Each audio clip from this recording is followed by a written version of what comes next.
Welcome back to this lecture 11 of chemical bonding. आज हम इस लेक्चर में डिस्कस करेंगे वैलेंस बॉन्ड थ्योरी और उसकी लिमिटेशंस भी जानेंगे। देखो अब तक हम इस चैप्टर में लेविस डॉट स्ट्रक्चर लिखना देख चुके हैं, टाइप्स ऑफ बॉन्डिंग्स देख चुके हैं, covalent bond, ionic bond, coordinate bond, ठीक है, डेटिव बॉन्ड, ये सारा हम कुछ सीख सके। लेविस स्ट्रक्चर हमने देखे हैं ड्रॉ करने, फॉर्मल चार्ज हम कैलकुलेट कर चुके हैं, रेजोनेटिंग स्ट्रक्चर हम कैलकुलेट कर चुके हैं। अब हम थोड़ा और आगे इस चैप्टर में बढ़ेंगे और आगे हम क्या देखेंगे कि बॉन्ड बनती कैसे है। एक्चुअल में तो बोल दिया था कि इलेक्ट्रॉन की पेयरिंग की वजह से बॉन्ड बन गई, इलेक्ट्रॉन की पेयरिंग हुई और बॉन्ड बन गई कोवलेंट बॉन्ड। भाई पेयरिंग तो हुई लेकिन बनी कैसे, किसके बीच में पेयरिंग हुई? ऐसे इलेक्ट्रॉन ऐसे थोड़ी आएंगे, एक इलेक्ट्रॉन दूसरे इलेक्ट्रॉन के पास आया और हाथ मिला के बोला हेलो, इलेक्ट्रॉन शेयर हो गए, ठीक है। एक एटम दूसरे एटम के पास आया और अपने इलेक्ट्रॉन शेयर करके और बॉन्ड बन गई। नहीं, हमें कुछ देना पड़ेगा भाई, हाँ इस तरीके से बॉन्ड बनी है। तो उसी को एक्सप्लेन करने के लिए डिफरेंट थ्योरीज आई। उसमें आज हम सबसे पहले पढ़ेंगे वैलेंस बॉन्ड थ्योरी। अब वैलेंस बॉन्ड थ्योरी भी सिर्फ एक अटेम्प्ट था एक्सप्लेन करने का, इसकी भी लिमिटेशन आई। फिर इसके बाद हम पढ़ेंगे हाइब्रिडाइजेशन का कंसेप्ट, क्योंकि वैलेंस बॉन्ड थ्योरी की कुछ लिमिटेशन होंगी, फिर हाइब्रिडाइजेशन से उसको करेक्ट करेंगे। फिर और एडवांस थ्योरी पढ़ेंगे, molecular orbital theory.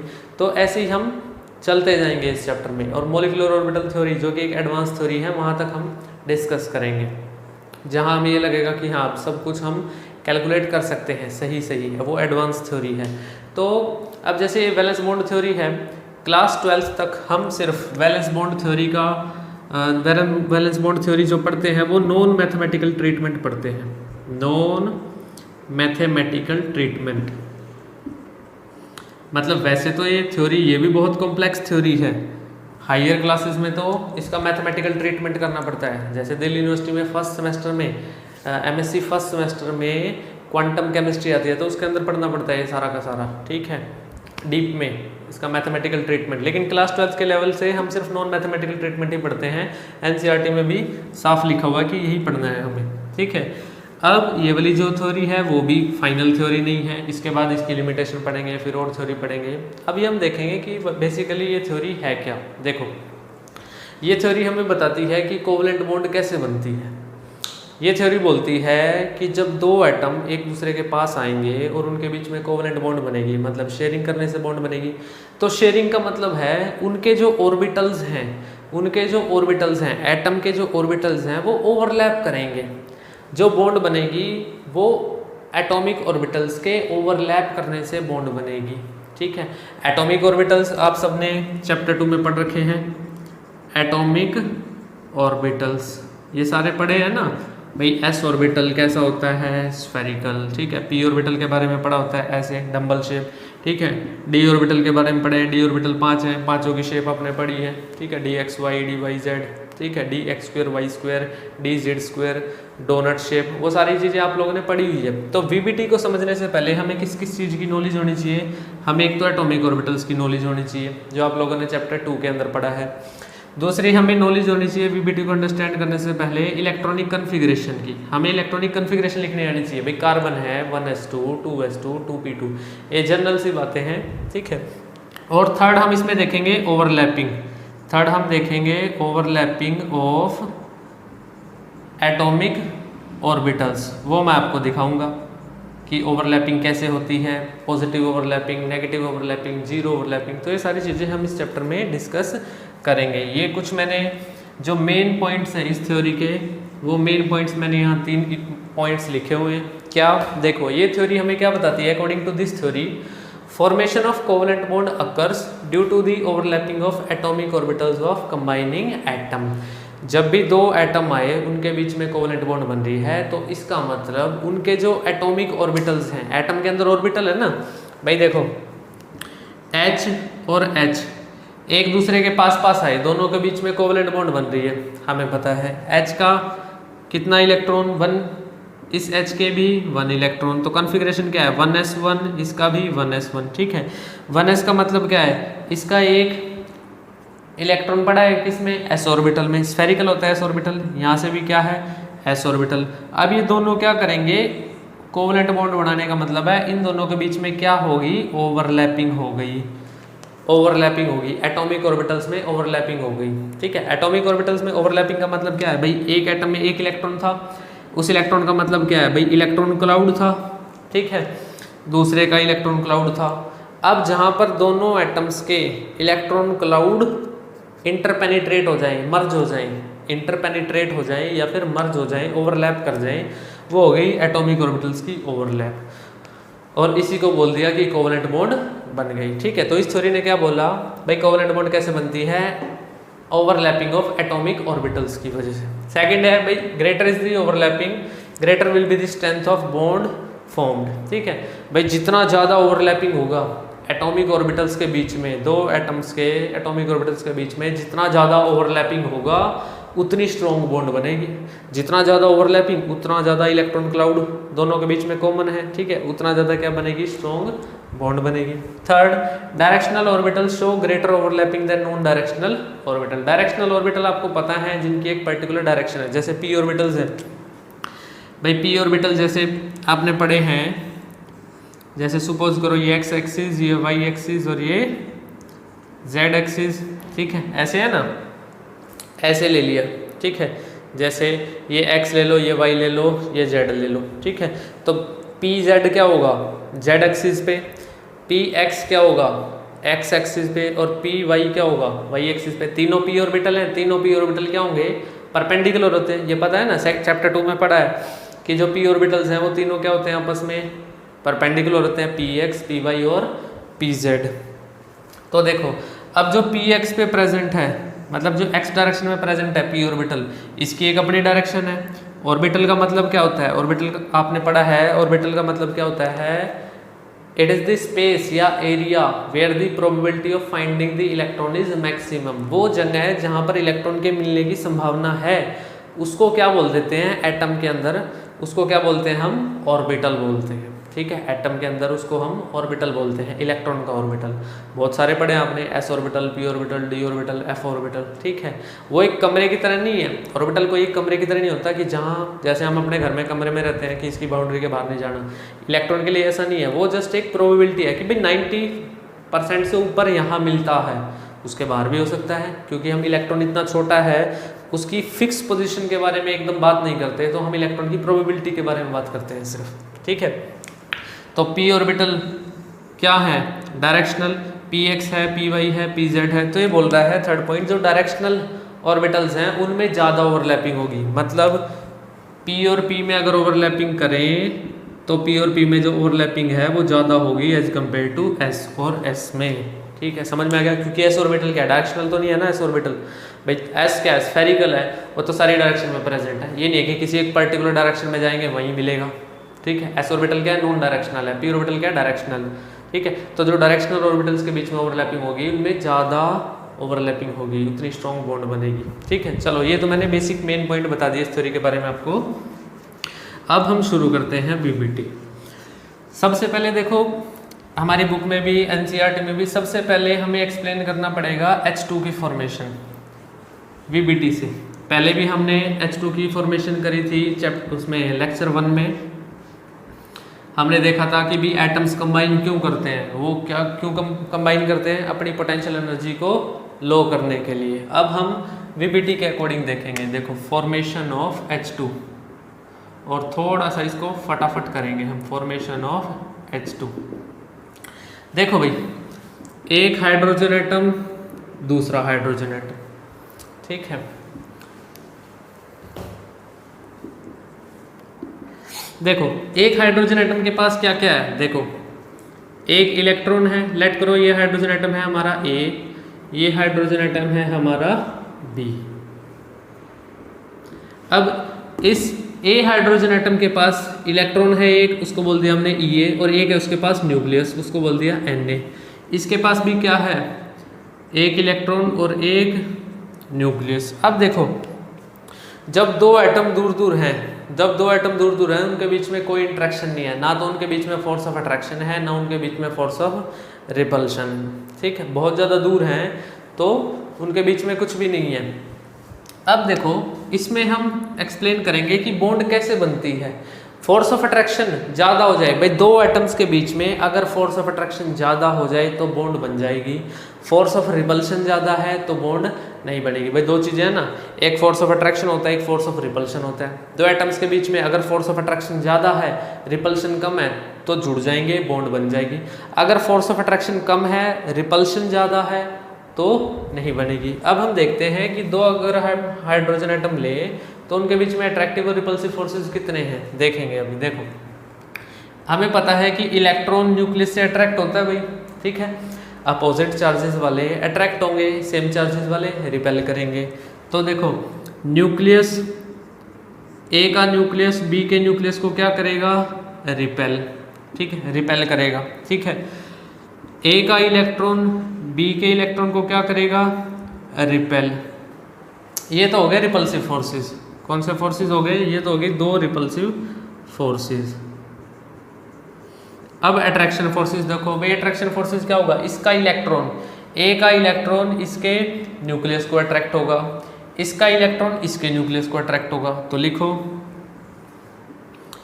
E A N B, E B N A, ये क्या हो गया, अट्रैक्टिव फोर्सेस, ठीक है। अब देखो दो तो ये हो गए, और ये जो हाइड्रोजन एटम है ये अपने इलेक्ट्रॉन को, इसका न्यूक्लियस अपने इलेक्ट्रॉन को अट्रैक्ट होगा, खींच के रखेगा, मतलब ई ए एन ए के बीच में अट्रैक्शन। ऐसे ही इस वाले में भी ई बी और एन बी के बीच में अट्रैक्शन। तो ये भी क्या है, अट्रैक्टिव फोर्सेस हैं। तो देखो इसको हम एक्सप्लेन करेंगे, H और H की बॉन्ड बनती है उसको हम एक्सप्लेन करेंगे अट्रैक्टिव और रिपल्सिव फोर्सेस में, ठीक है। अट्रैक्टिव फोर्सेस कितने हैं, 4, रिपल्सिव फोर्सेस कितने हैं, 2।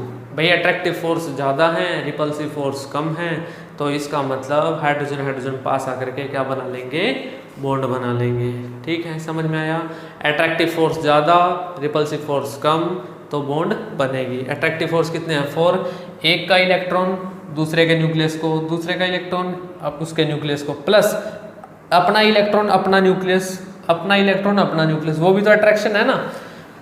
जब दो हाइड्रोजन एटम देखो आएंगे, अब एनसीईआरटी में इसको एक ऐसे डायग्राम से बना रखा, देखो जैसे ये ई ए, ये एन ए, ये ई बी, ये एन बी, ठीक है। ये एक एटम हो गया, ये दूसरा एटम हो गया। अब देखो ये अट्रैक्टिव फोर्स, ये अट्रैक्टिव फोर्स, ठीक है, ये अट्रैक्टिव फोर्स और ये अट्रैक्टिव फोर्स, ये 4 अट्रैक्टिव फोर्सेस हैं। और रिपल्सिव फोर्सेस कौन से हैं, देखो रिपल्सिव फोर्स, एक इनके बीच में रिपल्सिव फोर्स और एक इनके बीच में रिपल्सिव फोर्स, ऐसे बना सकते हो तुम इसको, ठीक है। समझ में आ गया, ये दो एटम आए एक दूसरे के पास, अट्रैक्टिव फोर्स तो क्या है, ये आपस में खींच रहे हैं, इलेक्ट्रॉन और न्यूक्लियस, ठीक है, इलेक्ट्रॉन और न्यूक्लियस खींच रहे हैं, ये इलेक्ट्रॉन और इसका न्यूक्लियस खींच रहे हैं, इसका इलेक्ट्रॉन और इसी का न्यूक्लियस, ऐसे ही इस एटम में। तो अट्रैक्टिव फोर्स कितने हो गए, 4, अट्रैक्टिव फोर्सेस कितने हो गए, 4, और रिपल्सिव वाले 2 हैं। तो भाई अट्रैक्टिव हैं ज़्यादा, तो जुड़ करके बॉन्ड बन जाएगी, ठीक है। तो हमने इसको एक्सप्लेन कर दिया कि इसकी टर्म में अट्रैक्शन और रिपल्शन की फॉर्म में, अगर फोर्स ऑफ अट्रैक्शन ग्रेटर हो फोर्स ऑफ रिपल्शन तो bond will form, bond will form, ठीक है। अगर अट्रैक्शन कम हो और रिपल्शन ज़्यादा हो तो बॉन्ड नहीं बनेगी, ठीक है। चलो ये तो हमने पढ़ लिया। अच्छा एक चीज़ मैं आपको बताना भूल गया, वीबीटी दी किसने थी, वीबीटी दी थी हिटलर और लंदन ने, Hitler and London in 1927। Valence bond theory दी थी किसने, हिटलर और लंदन ने। वीबीटी थ्योरी दी थी हिटलर और लंदन ने 1927 में। चलो हमने फॉर्मेशन ऑफ H2 देख लिया और हमने मेन बात कर ली भाई वीबीटी का मेन कंसेप्ट क्या है। वीबीटी का मेन कंसेप्ट ये है कि बॉन्ड कैसे बनती है, बॉन्ड बनती है ओवरलैपिंग ऑफ एटॉमिक ऑर्बिटल से। और हमें वीबीटी को अंडरस्टैंड करने के लिए किस किस को पता क्या क्या पढ़ा आना चाहिए, हमें ऑर्बिटल्स की नॉलेज होनी चाहिए, इलेक्ट्रॉनिक कॉन्फ़िगरेशन की नॉलेज होनी चाहिए और ओवरलैपिंग की। अब ओवरलैपिंग मैं आपको सिखाऊंगा, ठीक है। देखो ओवरलैपिंग ऑफ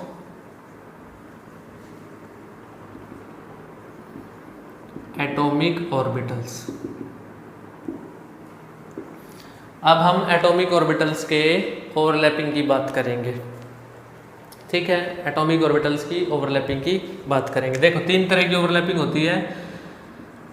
एक होती है पॉजिटिव ओवरलैपिंग, एक होती है नेगेटिव ओवरलैपिंग और एक होती है ज़ीरो ओवरलैपिंग। ठीक है भाई, तुमने सेकंड चैप्टर में पढ़ा था जो इलेक्ट्रॉन होता है, इलेक्ट्रॉन में कौन सा नेचर होता है? Wave nature. जितना पार्टिकल छोटा होता जाएगा उसके अंदर उतना वेव नेचर बढ़ता जाएगा, जितना पार्टिकल बड़ा होता जाएगा उतना उसमें पार्टिकल नेचर बढ़ता जाएगा। तो इलेक्ट्रॉन बहुत ज़्यादा छोटा है, मास बहुत कम है उसका, तो उसमें कौन सा नेचर ज़्यादा होता है? Wave nature. और वेव कैसे चलती है? ऐसे चलती है वेव, ठीक है, ऊपर नीचे ऊपर नीचे। तो उसको हम कैसे रिप्रेजेंट करते हैं? उसको हम वेव फंक्शन से रिप्रेजेंट करते हैं इलेक्ट्रॉन के लिए। और तुमने चैप्टर 2 में पढ़ा भी होगा कि जैसे हम पी ऑर्बिटल लिखते हैं, ये बना दिया मैंने, सपोज करो px बनाया, तो इसकी ये 2 लोब्स हैं, एक पॉजिटिव लेते हैं हम, एक नेगेटिव लेते हैं। पॉजिटिव और नेगेटिव ले ली, दूसरी py ले ली, पॉजिटिव और नेगेटिव। पॉजिटिव और नेगेटिव का मतलब क्या है? पॉजिटिव और नेगेटिव सिर्फ वेव फंक्शन के साइन को रिप्रेजेंट कर रहे हैं। ठीक है, पॉजिटिव और नेगेटिव। ठीक है, समझ में आ गया ना? हम बोल देते हैं ना जैसे ऐसे चली वेव, भाई वेव ऐसी चलती है, इसको ले लिया पॉजिटिव, इसको नेगेटिव, इसको पॉजिटिव और नीचे वाले को नेगेटिव। तो ऐसे ही जैसे पी ऑर्बिटल है, पॉजिटिव नेगेटिव ऐसे। अब हम देखेंगे पॉजिटिव ओवरलैपिंग कि पॉजिटिव ओवरलैपिंग होती क्या है। देखो भाई, पॉजिटिव ओवरलैपिंग होती है जब सेम साइन हो, वेव फंक्शन का सेम साइन हो और वो ओवरलैप करें, पॉजिटिव पॉजिटिव के साथ, नेगेटिव नेगेटिव के साथ, तो पॉजिटिव हो गई। नेगेटिव ओवरलैपिंग कब होती है? जब पॉजिटिव नेगेटिव के साथ, ठीक है, वो नेगेटिव होगी। और जीरो क्या होगी? जब नेट रिजल्ट क्या आ जाए? जीरो आ जाए। देखो अब मेरा जो एस ऑर्बिटल होता है, एस ऑर्बिटल वो है पॉजिटिव, ठीक है। अब मैं इसके साथ अगर पी ऑर्बिटल की ओवरलैपिंग कर दूं और जो पॉजिटिव साइन है पी ऑर्बिटल का वो इसके पास ले आऊं, अब इन दोनों के बीच में जो ओवरलैपिंग होगी, ठीक है, इन दोनों के बीच में जो ओवरलैपिंग होगी, क्योंकि ये भी पॉजिटिव ये भी पॉजिटिव, तो ये क्या हो गई? Positive overlapping. कौन सी? Positive overlapping. पॉजिटिव ओवरलैपिंग किस किस के बीच में हो गई? एस के बीच में और पी के बीच में। ठीक है, समझ में आ गया? ये पॉजिटिव ओवरलैपिंग होगी एस के बीच में और पी के बीच में। अगर मुझे नेगेटिव ओवरलैपिंग करनी हो तो यही सेम, तो मैं क्या करूँगा? पी वाले को ऐसे, नेगेटिव उसके पास लिया है, पॉजिटिव एस है, तो अब इनकी जो ओवरलैपिंग होगी वो कौन सी होगी? Negative overlapping. भाई नेगेटिव ओवरलैपिंग होगी ना, देखो ये नेगेटिव ओवरलैपिंग हो गई। ठीक है, समझ में आया पॉजिटिव और नेगेटिव क्या है? जब जो वेव फंक्शन है, ठीक है, सेम साइन वाले ओवरलैप करें, ठीक है, सेम साइन वाले ओवरलैप करें, सेम पॉजिटिव साइन की लोब्स ही ओवरलैप करें, तो क्या हो जाएगी? Positive overlapping. और जब अपोजिट साइन वाली ओवरलैप करें तो क्या हो जाएगी? हमारी नेगेटिव ओवरलैपिंग। ये तो कौन सी? एस पी के बीच में। ठीक है, अब अगर मैं पी ऑर्बिटल ले लूँ, पी ले लूँ, दोनों अगर मैं पी ले लूँ तो देखो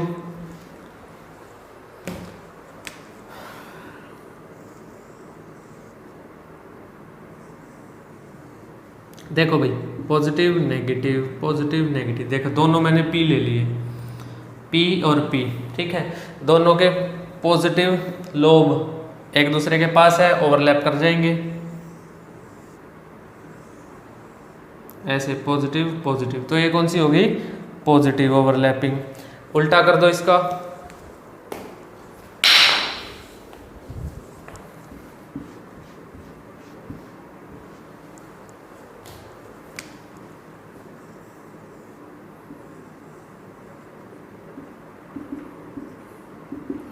ये क्या हो गई? हमारी नेगेटिव ओवरलैपिंग। ठीक है, अब देखो ओवरलैपिंग ना 2 तरह की होती है, एक होती है हेड ऑन ओवरलैपिंग,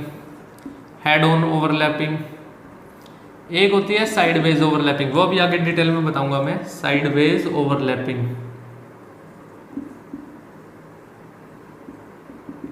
ये अभी हम जो भी कर रहे हैं ये इन दोनों की हेड ऑन ओवरलैपिंग करी अभी हमने।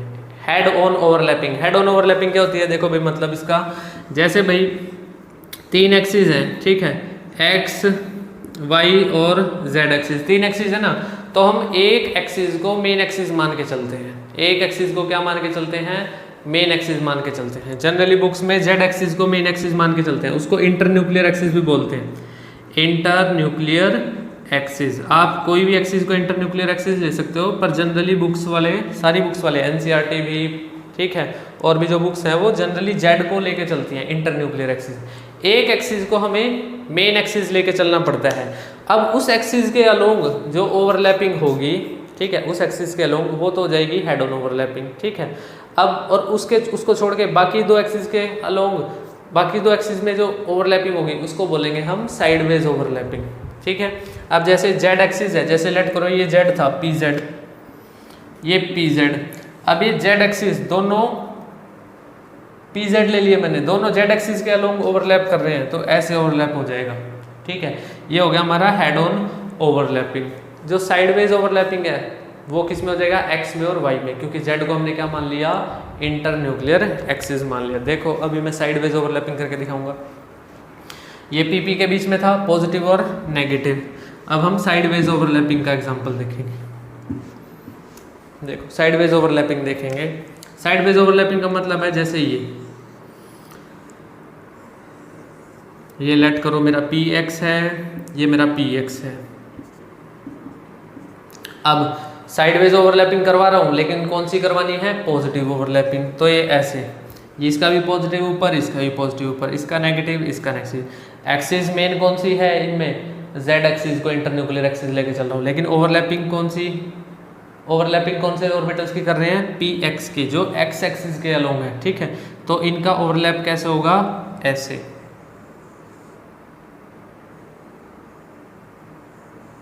ऐसे ये दोनों आपस में ओवरलैप कर जाएंगे। Positive positive lobe, negative negative lobe overlap कर जाएगी। ये यहाँ पॉजिटिव पॉजिटिव, नेगेटिव नेगेटिव, तो ये कौन सी होगी? Positive overlapping. पॉजिटिव ओवरलैपिंग होगी। और कौन सी है? साइडवेज ओवरलैपिंग है। भाई देखो ये साइडवेज ओवरलैपिंग है। साइडवेज ओवरलैपिंग वीक ओवरलैपिंग होती है, ये साइड से ओवरलैप कर रहे हैं ऐसे, ठीक है। उसमें क्या किया था? हेड ऑन, इसको पकड़ के हमने ऐसे मुंडी टेढ़ी कर दी, ठीक है, और हेड ऑन ओवरलैप करवाया था। अब क्या कर रहे हैं? हम सिर्फ साइडवेज ओवरलैपिंग कर रहे हैं, ठीक है। ये पता चला कि हेड ऑन ओवरलैपिंग और साइडवेज ओवरलैपिंग में डिफरेंस, ठीक है। इसमें अगर ये वाला करना है हमें, साइडवेज ओवरलैपिंग से नेगेटिव ओवरलैपिंग शो करनी है, तो देखो positive negative, negative positive, opposite वालों को कंबाइन करा दो, ठीक है।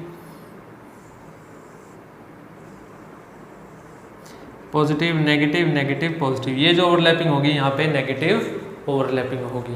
हमेशा जब भी बॉन्ड बनेगी तो किस में बनेगी? Bond will always form due to positive overlapping. लिखो देखो, bond will always form due to positive overlapping. Negative overlapping की वजह से कभी बॉन्ड नहीं बनेगी, नेगेटिव ओवरलैपिंग की वजह से कभी बॉन्ड नहीं बनेगी, हमेशा पॉजिटिव ओवरलैपिंग की वजह से ही बॉन्ड बनेगी, और ना ही जीरो ओवरलैपिंग से बनेगी, ठीक है। अब तुम्हें जीरो ओवरलैपिंग का एग्जांपल देता हूँ। ये हमने समझ लिया पॉजिटिव नेगेटिव ओवरलैपिंग।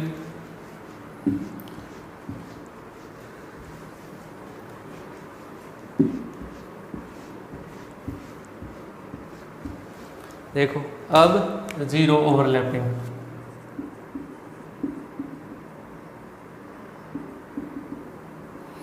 भाई जीरो ओवरलैपिंग का मतलब है ओवरलैपिंग ही ना हो। जीरो ओवरलैपिंग का मतलब क्या है? ओवरलैपिंग ही ना हो, मतलब जो नेट है वो क्या आ जाए? जीरो आ जाए। देखो जैसे अगर मैं ये ले लूँ, एक मैंने ले लिया पी एक्स, एक मैंने ले लिया पी वाई ऑर्बिटल, ठीक है, दोनों पी एक्स और पी वाई ऑर्बिटल ले लिए, ठीक है। ये देखो अब मैं इनकी ओवरलैपिंग करवा रहा हूँ, इनकी ओवरलैपिंग कराऊंगा तो क्या होगा? कोई ओवरलैपिंग होगी? ये वाई एक्सिस में और वो एक्स एक्सिस में कोई ओवरलैपिंग नहीं होगी। भाई ओवरलैपिंग होने के लिए क्या होना चाहिए? सेम डायरेक्शन में तो होना चाहिए ना, सेम एक्सिस के अलोंग, ठीक है। पॉजिटिव पॉजिटिव आ जाएंगे तो पॉजिटिव ओवरलैपिंग बोल देंगे, पॉजिटिव नेगेटिव आ जाएंगे तो नेगेटिव ओवरलैपिंग बोलेंगे, लेकिन होने तो सेम डायरेक्शन में चाहिए। अभी सेम डायरेक्शन में ही नहीं है, ये एक्स में और वो वाई में, ठीक है। अब दो दुश्मन है, दो दुश्मन के बीच में लड़ाई हो रही है, ठीक है। एक दुश्मन उधर भाग रहा है, एक दूसरा दुश्मन उधर भाग रहा है, तो क्या दोनों के बीच में लड़ाई होगी? कभी एक दूसरे को मिलेंगे? वो नहीं मिलेंगे, वो उधर, ठीक है, कोई लड़ाई नहीं होगी। सेम डायरेक्शन में आएंगे तभी तो होगी, ठीक है। ऐसे ही इसके केस में ये एक्स एक्सिस के लूँगे, वो वाई एक्सिस के लूँगे, तो कैसा बन जाएगा ये ऐसा बन जाएगा, ऐसे, मतलब ओवरलैपिंग नहीं हुई इसके अंदर, तो इसको बोलते हैं जीरो ओवरलैपिंग। जीरो ओवरलैपिंग, ये जीरो ओवरलैपिंग का एग्जांपल मैंने किस में दिया? पी और पी में, पी लिया, ये भी पी और ये भी पी, इन दोनों को जोड़ के दिखाया तो जीरो ओवरलैपिंग। अब हम एक देख सकते हैं एस और पी के बीच में भी, zero overlapping between S and P, between S and P. देखो एस तो क्या है हमारा, हमें पता है एस क्या है हमारा, हमेशा पॉजिटिव, ठीक है। पी ले लो, किसी भी डायरेक्शन में ले लो, पी एक्स में, वाई में, जेड में, ठीक है, उसमें एक पॉजिटिव होता है, एक नेगेटिव, ठीक है।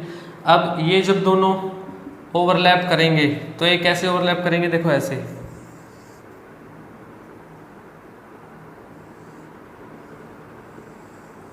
ये था हमारा पॉजिटिव, ये था पॉजिटिव और ये था नेगेटिव। अब देखो यहाँ तो ओवरलैपिंग हो रही है पॉजिटिव की, ठीक है, यहाँ ओवरलैपिंग हो रही है पॉजिटिव और नेगेटिव की। तो यहाँ जब पॉजिटिव और पॉजिटिव की ओवरलैपिंग होगी तो उसको आप बोल सकते हो कंस्ट्रक्टिव ओवरलैपिंग, कंस्ट्रक्टिव ओवरलैपिंग, ठीक है। और इसको बोल सकते हो पॉजिटिव और नेगेटिव को डिस्ट्रक्टिव ओवरलैपिंग। भाई डिस्ट्रक्टिव ओवरलैपिंग होगी तो कोई बॉन्ड नहीं बनेगी, पॉजिटिव और नेगेटिव की ओवरलैपिंग होगी कोई बॉन्ड नहीं बनेगी, पॉजिटिव की होगी तो बॉन्ड बनेगी। कंस्ट्रक्टिव ओवरलैपिंग हो गया, ये डिस्ट्रक्टिव। अब दोनों है बराबर, जितना कंस्ट्रक्टिव ओवरलैपिंग हुआ पॉजिटिव के बीच में, जितना कंस्ट्रक्टिव ओवरलैपिंग हुआ उतना ही पॉजिटिव और नेगेटिव के बीच में डिस्ट्रक्टिव ओवरलैपिंग हो गया। नेट रिजल्ट क्या है यहाँ पे? जीरो। क्या है नेट रिजल्ट? जीरो ओवरलैपिंग, ठीक है। क्या आ गया? Net zero overlapping. तो ठीक है, अब हमने तीनों देख ली, पॉजिटिव ओवरलैपिंग, नेगेटिव ओवरलैपिंग और जीरो ओवरलैपिंग, ठीक है। चलो, हमने पोस्टुलेट में पढ़ा था वीबीटी के पॉइंट्स, जो मेन हमने स्टार्टिंग में 3 पॉइंट्स पढ़े थे, उसमें हमने देखा था कि जितना बढ़िया ओवरलैपिंग होगा उतनी ही बॉन्ड स्ट्रेंथ ज़्यादा होगी, ठीक है। तो लिखो एक्सटेंट ऑफ ओवरलैपिंग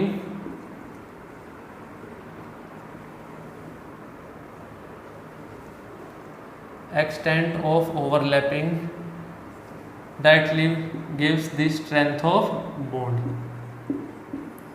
भाई जितना ज़्यादा ओवरलैपिंग होगा उतना ही ज़्यादा क्या देंगी? बॉन्ड की स्ट्रेंथ होगी, ठीक है। और नेचर ऑफ ओवरलैपिंग, भाई किस तरह की ओवरलैपिंग हो रही है उसके ऊपर भी डिपेंड करता है। जैसे कि भाई एस और एस के बीच में हो रही है, एस या पी के बीच में ओवरलैपिंग हो रही है, पी या पी के बीच में ओवरलैपिंग हो रही है, ठीक है। अब देखो मैंने बोला था कि जो पी ऑर्बिटल्स हैं वो क्या होते हैं? डायरेक्शनल के बीच में ओवरलैपिंग क्या होगी? ज़्यादा। जितनी ज़्यादा ओवरलैपिंग उतनी स्ट्रेंथ ज़्यादा, ठीक है। तो पी और पी की स्ट्रेंथ ज़्यादा, पी और एस से एस और एस से सबसे कम, एस और एस की सबसे कम, पी और पी की सबसे ज़्यादा, ठीक है। तो हमने स्ट्रेंथ भी देख लिया, जितनी ज़्यादा ओवरलैपिंग उतनी बॉन्ड की स्ट्रेंथ ज़्यादा, ठीक है। और नेचर ऑफ ओवरलैपिंग पे डिपेंड कर गया, ठीक है। चलो,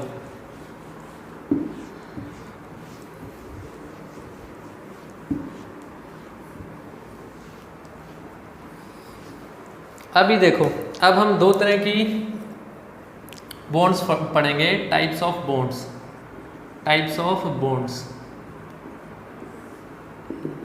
एक को बोलते हैं सिग्मा बॉन्ड, एक को बोलते हैं pi bond.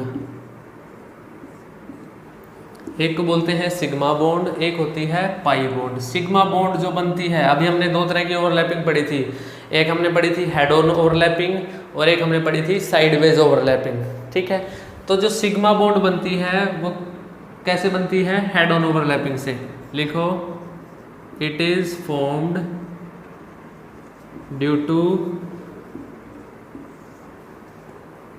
Head on overlapping. Head on overlapping कौन सी? Along the internuclear axis, along the internuclear axis. और पाई बॉन्ड कौन सी? इट इज फॉर्म्ड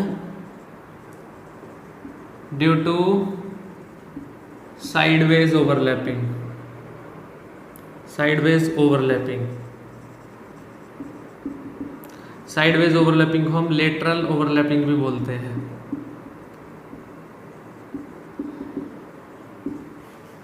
ठीक है, अभी बताया था ना, P orbital head on overlap करें या साइडवेज ओवरलैप करें। ठीक है, ये तो होगी साइडवेज ओवरलैपिंग पी और पी के बीच में, और ये होगी हेड ऑन ओवरलैपिंग पी और पी के बीच में। जब हेड ऑन ओवरलैपिंग होगी तो स्ट्रॉन्ग बॉन्ड बनेगी, जब साइडवेज ओवरलैपिंग होगी तो वीक बॉन्ड बनेगी। हेड ऑन को बोलते हैं सिग्मा बॉन्ड, साइडवेज को बोलते हैं पाई बॉन्ड। ठीक है, तो it is form due to sideways overlapping. Sideways overlapping को हम लेटरल ओवरलैपिंग भी बोलते हैं।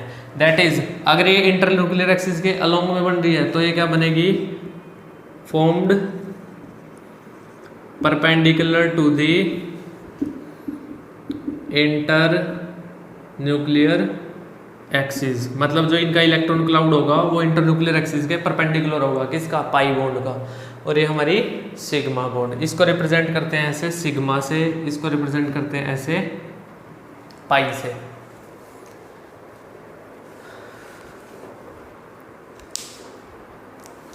अभी हम देखेंगे कि सिग्मा बॉन्ड किस किस तरह से बन सकती है, किस किस ओवरलैपिंग की वजह से सिग्मा बॉन्ड बन सकती है। ठीक है, ये नोट कर लिया।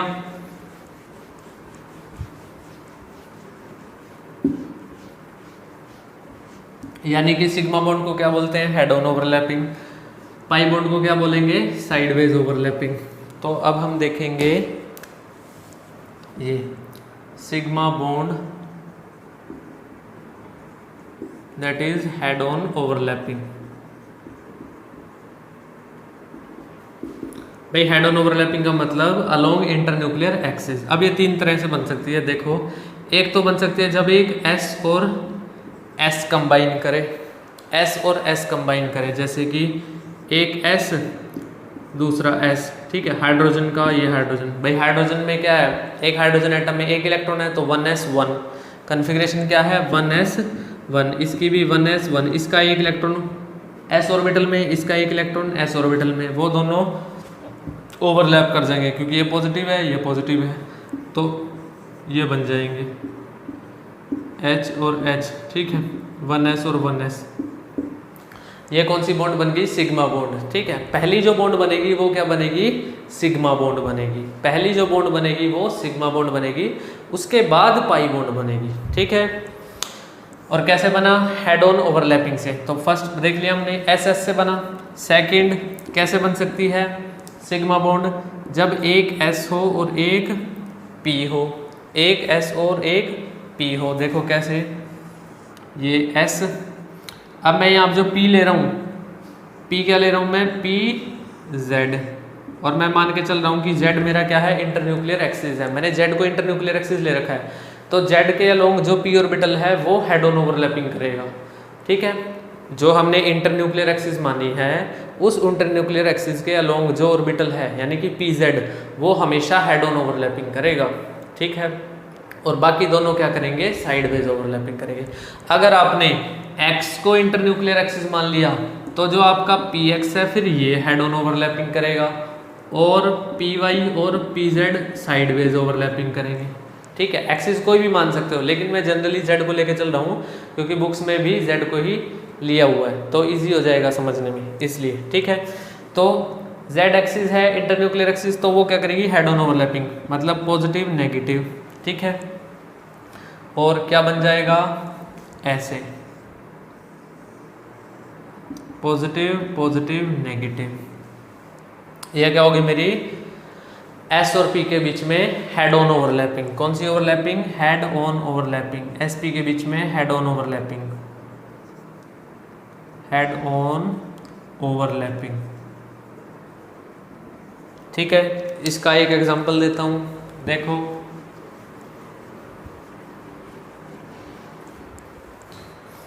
भाई H और F ले लो। ठीक है, H में 1 है तो क्या हो गया 1s1। फ्लोरीन में कितना है इलेक्ट्रॉन 9, तो क्या होता है 1s2 2s2 2p5। P में कितने हैं 5, P में 5 1 2 3 4 5। ठीक है, अब ये ध्यान रखना भाई, अभी हमने पढ़ा बीबीटी के अकॉर्डिंग क्या होता है, बॉन्ड कैसे बनती है, ओवरलैपिंग ऑफ एटॉमिक ऑर्बिटल। ठीक है, इसका ये atomic orbital px py pz, इसका ये एटॉमिक ऑर्बिटल कौन सा s, तो एक s और एक p, इसका s क्या है 1s1 है ना, तो एक इलेक्ट्रॉन है, और ओवरलैपिंग उन ऑर्बिटल्स के बीच में होगी जो सिंगली फिल्ड हो। ठीक है, ओवरलैपिंग उन ऑर्बिटल्स के बीच में होगी जो सिंगली फिल्ड हो। ठीक है, कोवलेंट बॉन्ड। बाकी फुली फिल्ड के साथ भी बन सकती है, वो कोऑर्डिनेट बॉन्ड की बनेगी, वो भी बताऊंगा बाद में। ठीक है, तो ये 1s का हो गया, ये 2p का हो गया। अब ये दोनों ओवरलैप करेंगे, ओवरलैप करेंगे तो क्या बन जाएगी, बॉन्ड बन जाएगी। ठीक है, ये मैंने बता दिया, ये s हो गया और ये p हो गया, तो s और p की ओवरलैपिंग से सिग्मा बॉन्ड बन जाएगी। ठीक है, ss से भी सिग्मा बॉन्ड बनेगी, पहले वाला एग्जाम्पल sp से भी सिग्मा बॉन्ड बनेगी। और अब थर्ड, अभी हम देख रहे हैं कि सिग्मा बॉन्ड कितने तरीके से बन सकती है, SS की ओवरलैपिंग से, SP की ओवरलैपिंग से, और अब थर्ड है PP ओवरलैपिंग से। PP overlapping. अब क्योंकि सिग्मा बॉन्ड है तो इसका मतलब हेड ऑन ओवरलैपिंग, तो ये भी Z और ये भी Z,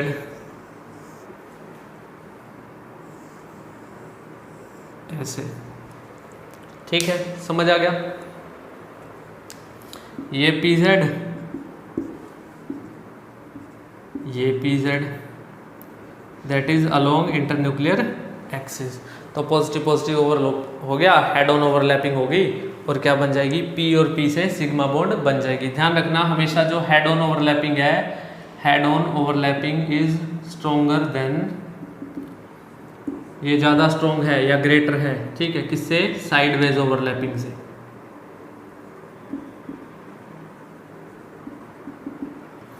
और हेड ऑन ओवरलैपिंग से कौन सी बॉन्ड बनती है, सिग्मा। साइडवेज से कौन सी बॉन्ड बनती है, पाई। तो इसका मतलब सिग्मा बॉन्ड किससे ज़्यादा स्ट्रोंग है, पाई बॉन्ड से। ठीक है, अभी तो हम सिग्मा बॉन्ड देख रहे हैं, अभी हम पाई भी देखेंगे। इसका एग्जाम्पल देख लो, जैसे क्लोरीन और क्लोरीन ले लो, दो क्लोरीन आए और एक दूसरे के साथ कंबाइन करें, देखो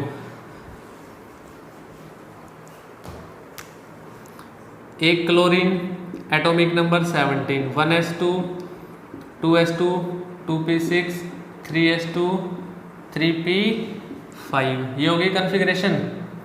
ऐसे ही दूसरे क्लोरीन की भी 1s2 2s2 2p6 3s2 3p5, ये हो गई दोनों क्लोरीन के। अब देखो भाई P और P, ये 3p 5 इलेक्ट्रॉन है, इसके भी 5 इलेक्ट्रॉन्स हैं। तो अब देखो ये PZ ये PZ, तो ये क्या कर लेंगे, आपस में ओवरलैप कर लेंगे। अभी करके दिखाया था ना कि एक P और ये दूसरा P, ये हेड ऑन ओवरलैपिंग करके बॉन्ड बन जाएगी। ठीक है, समझ में आया कोवलेंट बॉन्ड कैसे बनती है। VBT बोलता है कोवलेंट बॉन्ड कैसे बनती है, ओवरलैपिंग ऑफ एटॉमिक ऑर्बिटल्स से। ठीक है, दोनों एटॉमिक ऑर्बिटल्स के पास एक एक इलेक्ट्रॉन होना चाहिए और अपोजिट स्पिन में होना चाहिए। ठीक है, एक एक इलेक्ट्रॉन होना चाहिए और अपोजिट स्पिन में। एक का स्पिन अगर ऐसे है तो दूसरे का स्पिन ऐसे है, और वो स्पिन चेंज कैसे होंगे, जैसे वो एक दूसरे के साथ बॉन्ड बनाने आएंगे तो अपने आप स्पिन उनके चेंज हो जाएंगे, मतलब अपोजिट हो जाएंगे। ठीक है, समझ में आया। ये हमने देख लिया कि सिग्मा बॉन्ड 3 तरह से बन सकती है। अब हम देखेंगे पाई बॉन्ड। पाई बॉन्ड कैसे बनेगी, pi bond means sideways overlapping. Sideways overlapping, sideways overlapping से जो बॉन्ड बनती है उसको बोलते हैं पाई बॉन्ड। ठीक है, the bond formed due to sideways overlapping is called pi bond. और एक कैसे बनती है, ये P और P के ही कम्बिनेशन से बनती है, सिर्फ इससे पाई बॉन्ड बनती है। ठीक है, वहाँ 3 तरीके से बनी थी, SS, SP, PP, इसमें खाली PP से बनेगी। और क्या करना है, साइडवेज ओवरलैपिंग। साइडवेज ओवरलैपिंग मैंने आपको बताया X, Y, Z 3 p orbital हैं। Z वाले को तो हमने क्या मान लिया, इंटर न्यूक्लियर एक्सिस मान लिया, उसके अलोंग जो ऑर्बिटल है, ठीक है, वो PZ, वो तो हेड ऑन ओवरलैपिंग करेगा। बाकी दोनों क्या करेंगे, साइडवेज ओवरलैपिंग करेंगे। तो आप साइडवेज ओवरलैपिंग करवा लो, एक PX दूसरा PX, दोनों की ओवरलैपिंग हो गई, ये बन गया PX PX, positive positive negative negative. ठीक है, PX PX ले लो या फिर PY PY ले लो, सेम ओवरलैपिंग हो जाएगी। ठीक है, बस क्या है, एक दूसरे के परपेंडिकुलर होंगे। ठीक है भाई, देखो जेड एक्सिस हम जनरली ऐसे हॉरिजॉन्टल वाली जेड एक्सिस लेंगे, जैसे ये लगा लो, ये वाली उंगली, ये तो कौन सी होगी, मेरी जेड एक्सिस होगी। ठीक है, ये लगा लो मेरी वाई एक्सिस होगी, और ये वाली जो अंदर की तरफ आ रही है, ये वाली ये होगी, ये तो होगी जेड एक्सिस, ये होगी वाई एक्सिस, और ये होगी मेरी एक्स एक्सिस। ठीक है, ऐसे मान लिया। अब जेड एक्सिस को मैंने इंटरन्यूक्लियर एक्सिस ले लिया। यहाँ तो जो पी ऑर्बिटल हैं वो एक दूसरे से हेड ऑन ओवरलैपिंग कर रहे हैं, हेड ऑन ओवरलैपिंग कर रहे हैं ना, तो बन गई सिग्मा बॉन्ड।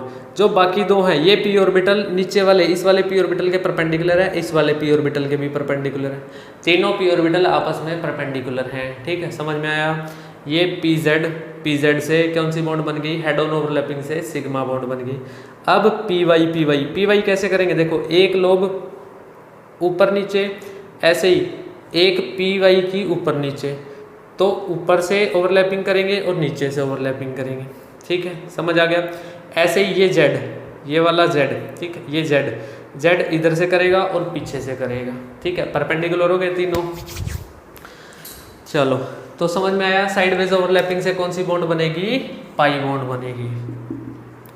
और पाई बॉन्ड क्या होती है, हमारी वीक बॉन्ड। ठीक है भाई, बॉन्ड की अगर स्ट्रेंथ देखें तो मैंने बताया था हेड ऑन ओवरलैपिंग स्ट्रॉन्ग है, साइडवेज ओवरलैपिंग वीक है, और हेड ऑन ओवरलैपिंग से सिग्मा बॉन्ड बनती है, साइडवेज ओवरलैपिंग से पाई बॉन्ड बनती है। तो सिग्मा बॉन्ड ज़्यादा स्ट्रॉन्ग है किससे, पाई बॉन्ड से। ठीक है, और हमेशा पॉइंट लिख लो, note, always sigma bond is formed first, always sigma bond is formed first, then pi bond will be formed। भाई बाद में पाई बॉन्ड बनेगी, पहले क्या बनेगी, आपकी सिग्मा बॉन्ड बनेगी। ठीक है, समझ में आ गया। ओके, ओवरलैपिंग समझ ली हमने। जैसे अगर मैं आपको बोलूं, देखो जैसे मैं ये लिखता हूँ, ठीक है, अब समझाता हूँ। देखो, जो भी हमेशा पहली बॉन्ड बनेगी वो क्या होगी, सिग्मा बॉन्ड। ठीक है, कार्बन और नाइट्रोजन के बीच में जो फर्स्ट बॉन्ड बनी वो क्या होगी, हमारी सिग्मा बॉन्ड। उसके बाद जो सेकंड बॉन्ड बनती है वो बनी पाई बॉन्ड, थर्ड बॉन्ड जो बनती है वो बनी पाई बॉन्ड। ठीक है, समझ में आया। फर्स्ट जो सिग्मा बॉन्ड बनी कार्बन और नाइट्रोजन के बीच में, जो फर्स्ट सिग्मा बॉन्ड बनी वो बनी PZ और PZ के ओवरलैप से, PZ हेड ऑन ओवरलैपिंग, कौन सी बॉन्ड, सिग्मा बॉन्ड। जो सेकंड बनी और थर्ड बनी वो कैसे बनी, वो बनी PX या फिर PY के ओवरलैप से। और ये कौन सा ओवरलैप है, सिर्फ साइडवेज ओवरलैप है, सिर्फ साइडवेज ओवरलैप है। ठीक है, साइडवेज ओवरलैप क्या है, वीक ओवरलैप। तो कौन सी बॉन्ड बन गई, पाई बॉन्ड। अब जो पाई बॉन्ड बनी, देखो जेड एक्सिस, अगर ये जेड एक्सिस मान ली मैंने, इंटरन्यूक्लियर एक्सिस कौन सी, जेड एक्सिस, तो अब जो PX और PX कंबाइन हो रहा है तो उनका इलेक्ट्रॉन क्लाउड ऊपर है और नीचे है। मतलब जो इंटरन्यूक्लियर एक्सिस है उसके ऊपर इलेक्ट्रॉन क्लाउड है और नीचे इलेक्ट्रॉन क्लाउड है। ठीक है, समझ में आया। जो बॉन्ड इंटरन्यूक्लियर एक्सिस के अलोंग बनेगी उसका तो इलेक्ट्रॉन क्लाउड इंटरन्यूक्लियर एक्सिस के अलोंग रहेगा। जो पाई बॉन्ड बनेगी वो परपेंडिकुलर है किसके, इंटरन्यूक्लियर एक्सिस के, तो उसका इलेक्ट्रॉन क्लाउड ऊपर भी और नीचे भी, क्योंकि ओवरलैप तो ऊपर से भी कर रहा है और नीचे से भी कर रहा है, एक्सिस के अलोंग नहीं कर रहा, उसके परपेंडिकुलर कर रहा है। ठीक है, समझ में आ गया। तो इलेक्ट्रॉन क्लाउड ऊपर भी और नीचे भी, ठीक है, तो ऊपर भी इलेक्ट्रॉन क्लाउड और नीचे भी। तो ये बॉन्ड बनेगी दूसरी पाई, और फिर तीसरी भी पाई। फर्स्ट बॉन्ड जो होगी sigma bond, second pi bond, third भी पाई बॉन्ड। समझ में आया? फर्स्ट बॉन्ड बनी हेड ऑन ओवरलैप से, सेकंड बॉन्ड बनी साइडवेज ओवरलैपिंग से। अगर पी एक्स से सेकंड बॉन्ड बनी है तो थर्ड बॉन्ड कौन सी बनी है? पी वाई से, ठीक है, समझ में आया? ऐसे ये बन गई पी एक्स, इससे बन गई ऊपर नीचे से पी वाई, और इससे आगे और पीछे से पी एक्स, ठीक है, तीनों परपेंडिकुलर हैं एक दूसरे के। तो ये तो हमने देख लिया बॉन्ड। अब देखो एक मैं आपको एग्जांपल देके समझाता हूँ। ऑक्सीजन का लेते हैं। देखो भाई ऑक्सीजन कंबाइन करके क्या बन गया हमारा? O2 बन गया। इस ऑक्सीजन की कन्फिग्रेशन लिखूँ तो 1s2 2s2 2p4, 1s2 2s2 2p4, ठीक है, 2p4 p में कितने? 4 इलेक्ट्रॉन, p में कितने? 4 इलेक्ट्रॉन। भाई वीबीटी बोलती है एटॉमिक ऑर्बिटल ओवरलैप करेंगे तो बॉन्ड बनेगी, और जो एटॉमिक ऑर्बिटल ओवरलैप करेंगे वो क्या होने चाहिए? हाफ फील्ड होने चाहिए। क्या होने चाहिए? Half field. जितने एटॉमिक ऑर्बिटल हाफ फील्ड होंगे उतनी ही बॉन्ड बनेगी। अब हमें पता है जब O2 के बीच में बॉन्ड बनती है तो कितनी बॉन्ड बनती है भाई? 2 बॉन्ड बनती है ना। तो हमें दोनों ऑक्सीजन एटम के कितने एटॉमिक ऑर्बिटल हाफ फील्ड चाहिए? 2, ठीक है।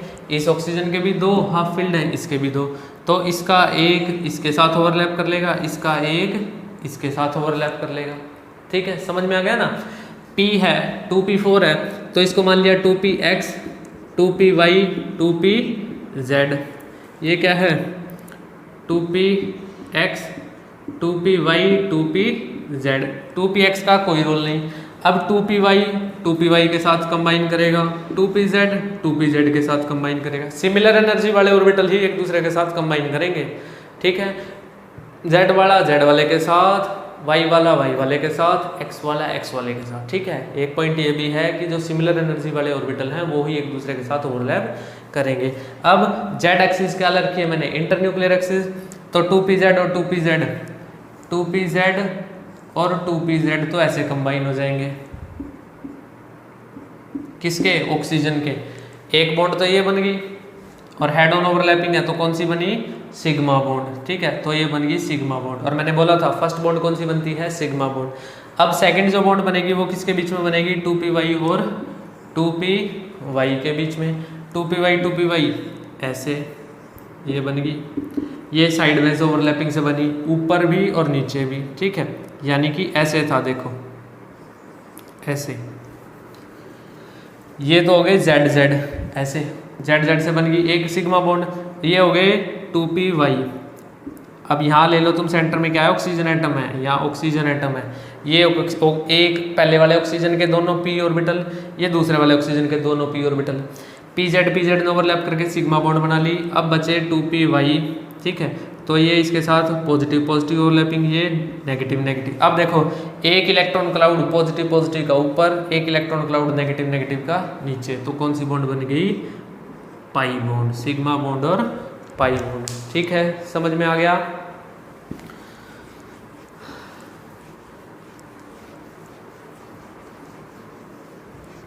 एक एग्जांपल और नाइट्रोजन का। N+N जब कंबाइन होंगे तो क्या देंगे हमें? N2 देंगे। नाइट्रोजन की configuration 1s2 2s2 2p5, 1s2 2s2 2p5, ठीक है। अब देखो 2p5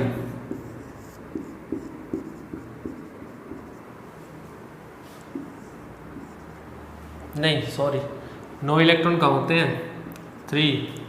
अरे नाइट्रोजन तो 7 है ना, हाँ, तो 7 इलेक्ट्रॉन है तो 3 देने हैं, ठीक है।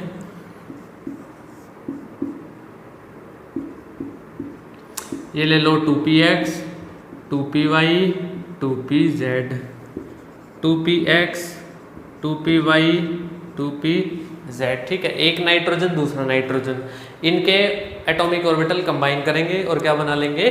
बॉन्ड बना लेंगे। अब देखो इस नाइट्रोजन के पास पी एक्स खाली, पी वाई खाली, P Z, P X P Y P Z दूसरे वाले के पास। तो ऐसे बना लो। देखो अब मैं ये नाइट्रोजन ले रहा हूँ, सपोज करो ये दूसरा नाइट्रोजन। अब देखो ये तो हो गया एक पहले वाले नाइट्रोजन का 2pz, फिर हो गया इसका 2py, थोड़ा बड़ा ले लेते हैं साइज में और पतला।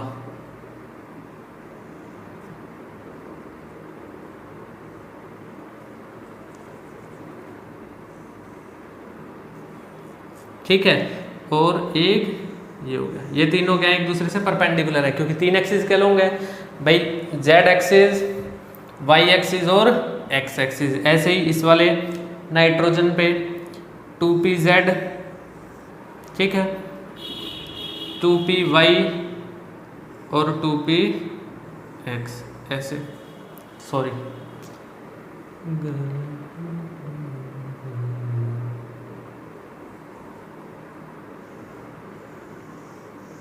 ऐसे, ठीक है। अब देखो ये पॉजिटिव, ये पॉजिटिव, ये तो 2p2pz के लॉन्ग ओवरलैपिंग हो गई। और कौन सी ओवरलैपिंग? Head on overlapping. तो कौन सी बॉन्ड बनी? सिग्मा बॉन्ड, ठीक है। अब ये आ गया मेरा, ये लेट करो py है, ये py है, पॉजिटिव नेगेटिव, पॉजिटिव नेगेटिव। तो इसके पॉजिटिव उसके पॉजिटिव के साथ, नेगेटिव नेगेटिव के साथ। मैंने बताया था सिमिलर एनर्जी वाले ऑर्बिटल ही ओवरलैप करेंगे, वाई वाई से, जेड जेड से, एक्स एक्स से। तो पी वाई के बीच में बन गया। अब देखो इलेक्ट्रॉन क्लाउड ऊपर भी है नीचे भी है, कौन सी बॉन्ड? पाई बॉन्ड। कौन सी ओवरलैपिंग हो रही है? साइडवेज ओवरलैपिंग, ठीक है, साइडवेज ओवरलैपिंग हो रही है। साइडवेज ओवरलैपिंग में इलेक्ट्रॉन क्लाउड ऊपर भी होता है और नीचे भी होता है, ठीक है, समझ गए। अब ये आ गया मेरे पास पी एक्स, ये भी आ गया पी एक्स।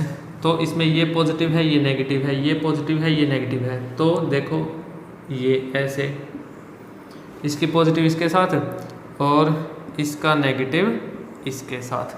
तो ये कौन सी बॉन्ड बन गई? तीसरी बॉन्ड बन गई। नाइट्रोजन के अंदर हमने देखा है ना कितनी बॉन्ड बनती है? Triple bond. तो सिग्मा बॉन्ड तो ये बन गई, सिग्मा बॉन्ड तो ये बन गई। फिर दूसरी वाली क्या बन गई? ये वाली स्ट्रेट वाली के साथ पाई बॉन्ड 2 सेकेंड, ठीक है। और ये क्या बन गई? पाई बॉन्ड 3, ठीक है। तो सिग्मा पाई पाई फर्स्ट जो बॉन्ड बोलते हैं उसको बोलते हैं सिग्मा बॉन्ड, सेकंड जो बनती है उसको पाई बॉन्ड, और थर्ड जो बनती है उसको भी पाई बॉन्ड, ठीक है। तो हमने देख लिया सिग्मा पाई पाई बॉन्ड कैसे बनी है।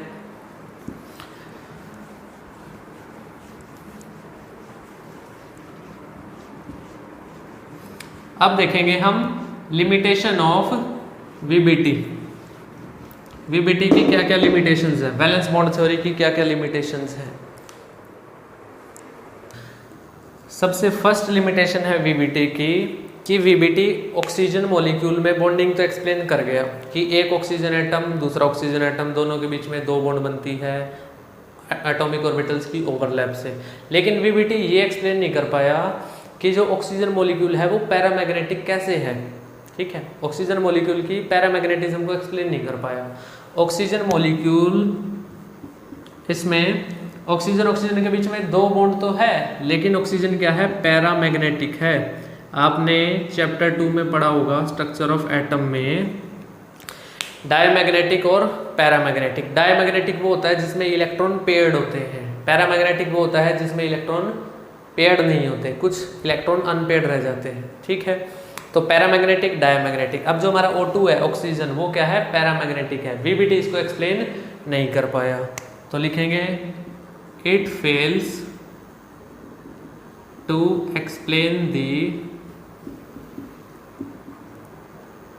Paramagnetic nature of O2।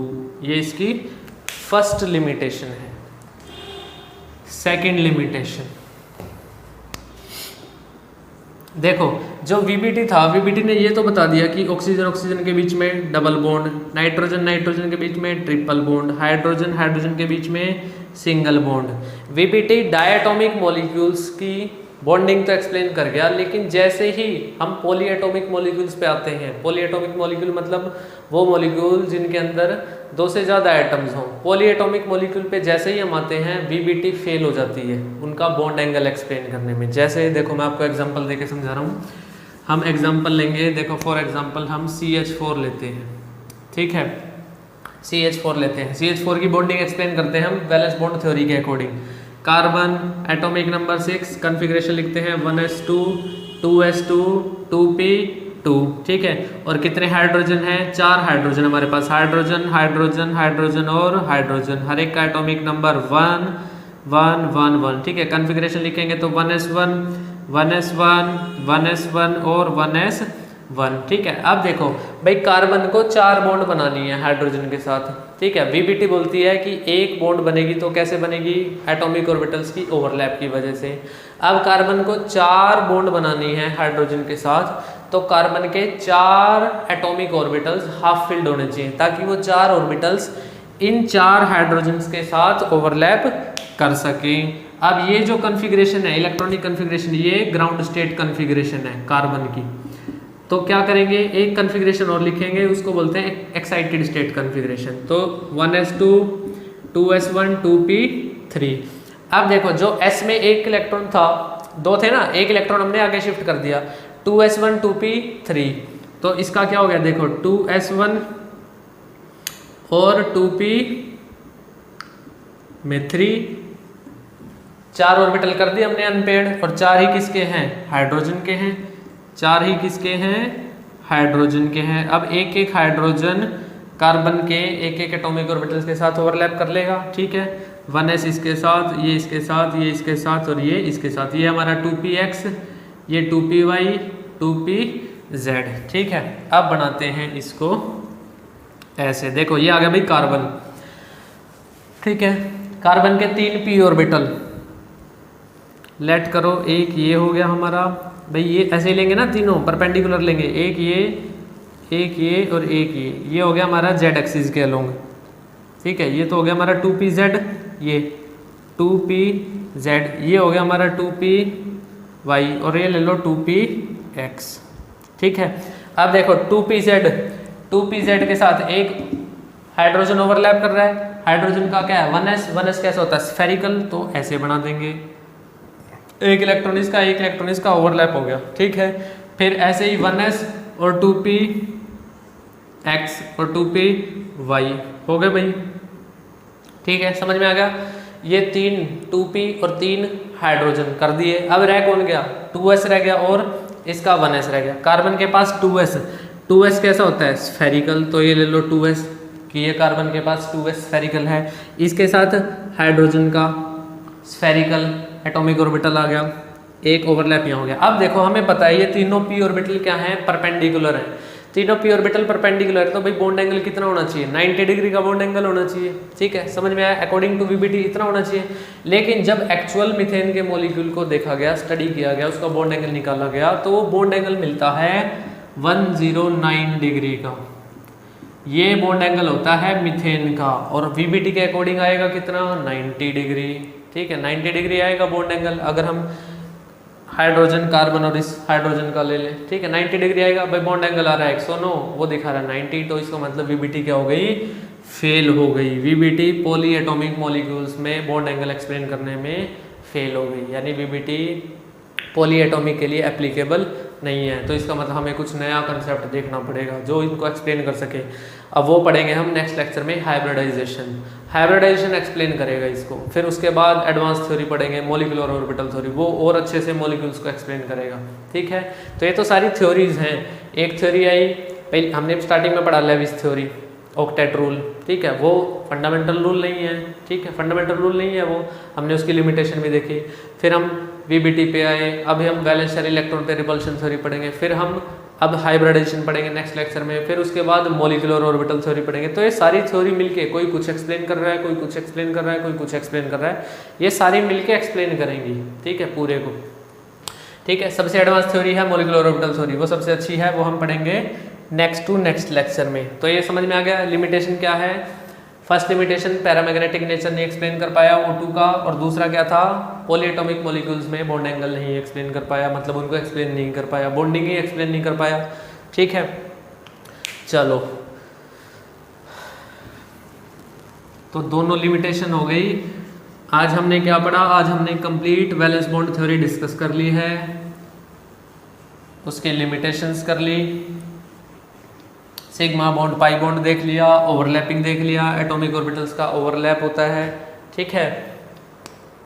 चलो एक बार दोबारा से सिग्मा और पाई बॉन्ड देखते हैं, दोनों का डिफरेंस हमने शायद नहीं किया। सिग्मा बॉन्ड और पाई बॉन्ड का डिफरेंस, सिग्मा बॉन्ड कैसे बनती है, हेड ऑन ओवरलैपिंग से, पाई बॉन्ड कैसे बनती है, साइडवेज ओवरलैपिंग से, ठीक है। देखा था ना, जैसे ऐसे बनाया था, ये हेड ऑन ओवरलैप, ये साइडवेज ओवरलैप, तो इससे बनती है पाई बॉन्ड, इससे बनती है सिग्मा बॉन्ड। और सिग्मा बॉन्ड स्ट्रॉन्ग बॉन्ड और वो पाई बॉन्ड वीक बॉन्ड। तो इसमें लिखो बेटा sigma bond it is stronger than pi bond, ठीक है, यानी कि it is a strong bond. और यहाँ लिखो it is a weak bond. Weak bond क्यों है, because it involve sideways overlapping, it is formed by sideways overlapping, sideways overlapping से बनी है, इसलिए ये क्या है, वीक बॉन्ड है। और ये कैसे बनी है, it is formed by head on overlapping.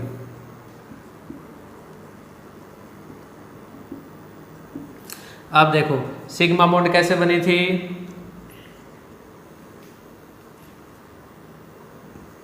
It can be formed with orbitals, किस किस के बीच में भाई, एस एस, एस पी और पी पी, इनके बीच में कौन सी बॉन्ड बन सकती है, सिग्मा बॉन्ड बन सकती है। लेकिन पाई बॉन्ड किसके बीच में बनेगी, पी और पी के बीच में, ठीक है। Pi bond will be formed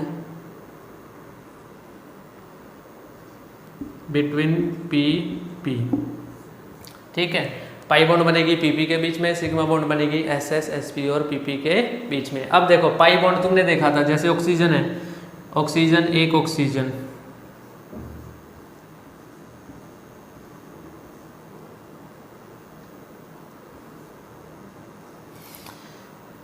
एक तो ये ओवरलैप हो गया, ऑक्सीजन ऑक्सीजन के बीच में दो बॉन्ड होती है, एक तो बन गई सिग्मा बॉन्ड और एक बन गया था ये ओवरलैप हो गए पाई बॉन्ड, ठीक है।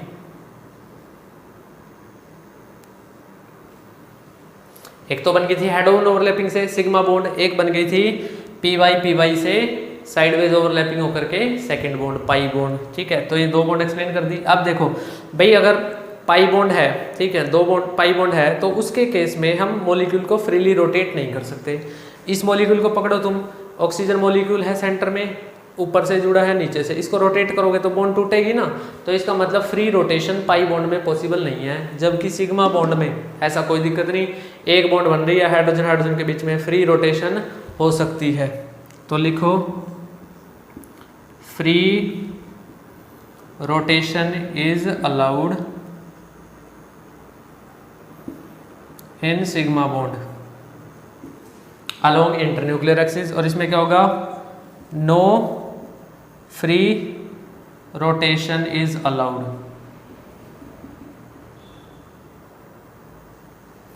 ठीक है। समझ में आ गया, तीन तीन पॉइंट कर लिए हमने।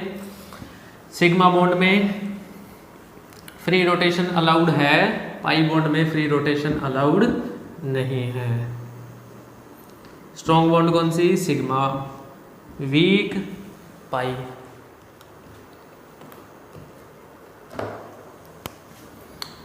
फोर्थ पॉइंट, इसमें कौन सी ओवरलैपिंग थी, हेड ऑन ओवरलैपिंग थी, ठीक है। एंड टू एंड ओवरलैपिंग थी, यानी कि एक्सियल ओवरलैपिंग थी। इसके अंदर कौन सी ओवरलैपिंग थी, साइडवेज ओवरलैपिंग।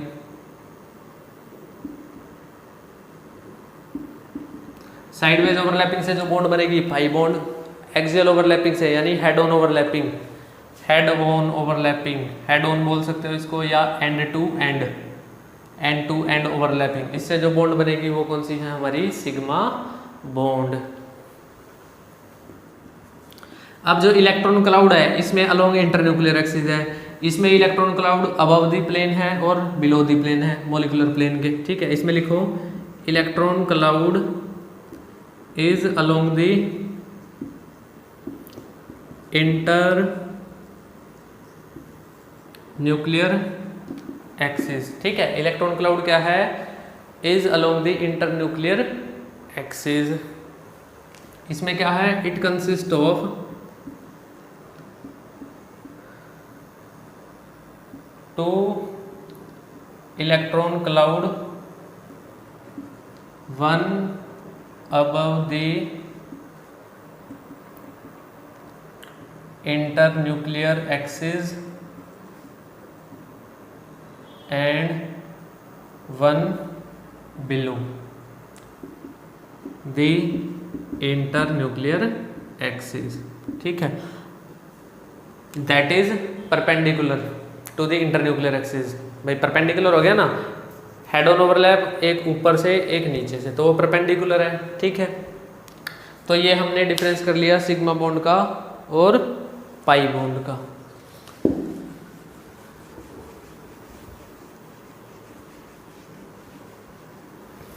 स्टार्टिंग में हमने देखा था वीबीटी कि हमने किसकी बॉन्डिंग एक्सप्लेन की थी, H और H के साथ H2 की।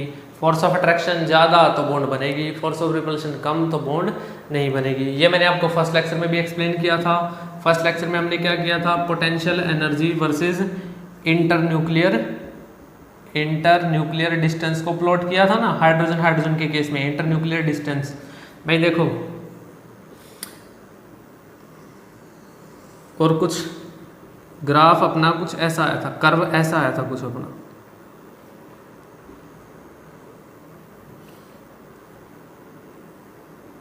देखो यहाँ पे क्या था, हाइड्रोजन और हाइड्रोजन एटम दूर दूर है, यह है इंटर न्यूक्लियर एक्सिस। मतलब जब डिस्टेंस बहुत ज़्यादा दूर है, मतलब दोनों के बीच में डिस्टेंस ज़्यादा है, दोनों हाइड्रोजन एटम एक दूसरे से बहुत ज़्यादा दूर हैं, तो उनकी एनर्जी क्या है, इतनी।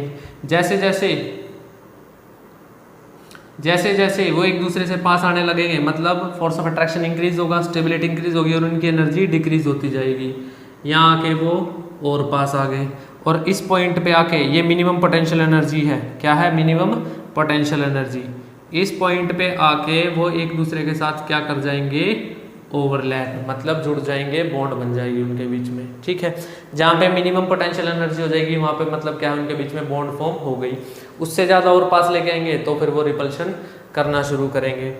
अब ये जो पॉइंट है जहाँ मिनिमम पोटेंशियल एनर्जी होगी, इस पॉइंट पे फोर्स ऑफ अट्रैक्शन और फोर्स ऑफ रिपल्शन क्या हो जाएंगे, बराबर।